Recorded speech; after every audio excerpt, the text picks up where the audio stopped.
filled with water to the very edge. Nothing could save it from sinking. He now stood up to his neck in water, while deeper and deeper sank the boat, and the paper became soft and loose with the wet, till at last the water closed over the soldier's head. He thought of the elegant little dancer whom he should never see again, and the words of the song sounded in his ears. Farewell, warrior, ever brave, drifting onward to thy grave. Then the paper boat fell to pieces, and the soldier sank into the water, and immediately afterwards was swallowed up by a great fish. Oh, how dark it was inside the fish! A great deal darker than in the tunnel, and narrower too. But the tin soldier continued firm, and lay at full length, shouldering his musket.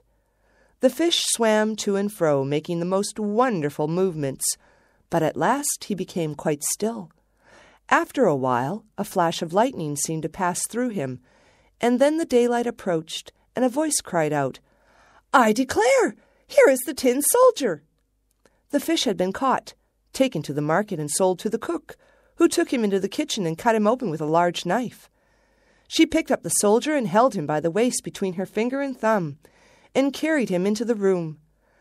They were all anxious to see this wonderful soldier who had traveled about inside a fish, but he was not at all proud.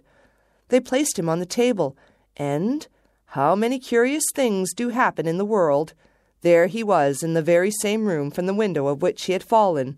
There were the same children, the same playthings, standing on the table, and the pretty castle with the elegant little dancer at the door.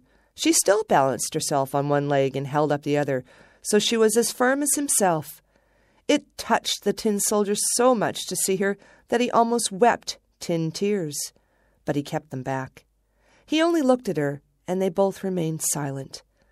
Presently, one of the little boys took up the tin soldier and threw him into the stove. He had no reason for doing so. Therefore, it must have been the fault of the black goblin who lived in the snuff-box. The flames lighted up the tin soldier. As he stood, the heat was very terrible, but whether it proceeded from the real fire or from the fire of love, he could not tell.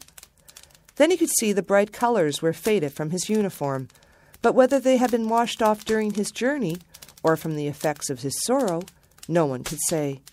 He looked at the little lady, and she looked at him. He felt himself melting away, but he still remained firm with his gun on his shoulder.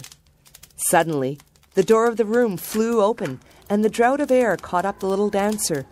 She fluttered like a feather right into the stove by the little tin soldier, and was instantly in flames and was gone.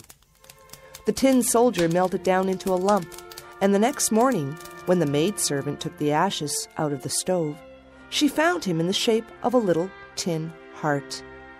But of the little dancer nothing remained but the tinsel rose, which was burnt black as cinder.